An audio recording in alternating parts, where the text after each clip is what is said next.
I think I've observed a lot of guys in the church, younger age, we need mentorship, we need discipleship, and at different stages and seasons in your life, you're going through different things as a man, and you don't have all the answers. And Yeah.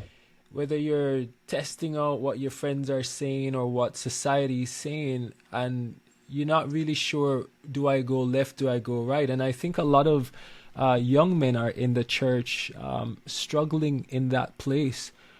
Yeah. What would you say in terms of guiding a guy who is listening to this in that space and wishing he had somebody who could kind of mentor him or give him better guidance, Yeah. and just maybe lost in society because there's church and then there's society telling you something else? Yeah. What would you say to him? Yeah, man. I think a lot, I think honesty is key. Finding spaces of honesty and vulnerability, you know, uh,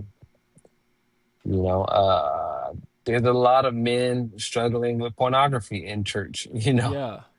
There's Yeah. a lot of men who struggle with lust. And I mean, because you're married or in a position doesn't make you less of a man, Exactly. And so I think just finding spaces, and I think we, as on the other side of the mentorship, have to be honest about moments that we've struggled with pornography. You know what I Yeah. mean? I think the thing Yeah. that helps my marriage most is me not doing that. You know what I mean? Like Yeah. not run into pornography or Come on. uh whatever the case may be, or Yeah. Instagram or whatever. I don't know. And I heard this guy, I can't think of his name, James Wilson, I think. Yeah. He I know who he's you're talking. he's J.R. an J.R. Wilson. Yeah. he's an incredible dude. But he was just saying, like, his love for his wife doesn't keep him from treating his wife well. Because on the days that he Hmm. doesn't love her as much, or if he's aggravated, he's gonna love her less if that's the case.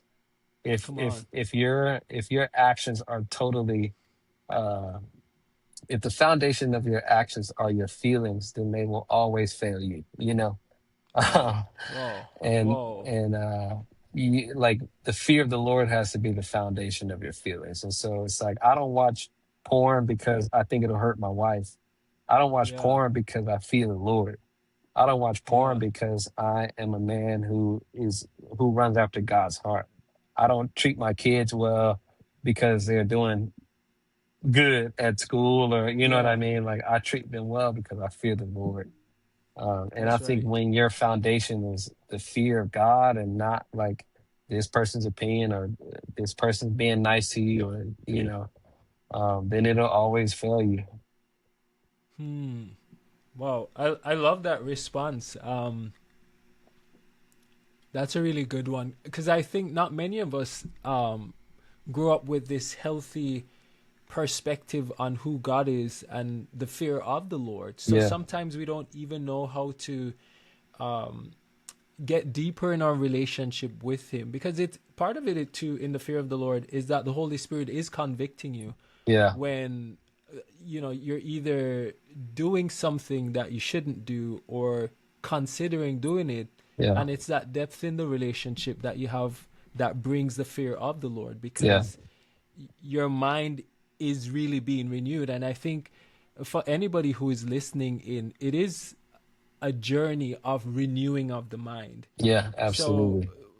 I love how you talk about that, because part of it too is, if you do fall, if you do mess up, it's running back to the Lord or Right. those you have chosen to be accountable to, Yeah, um, to just say, hey, this is what the situation is, and I need your help, I need your yeah, support. yeah, And that can be hard sometimes if you don't have one or two persons that yeah, can be a good listening ear.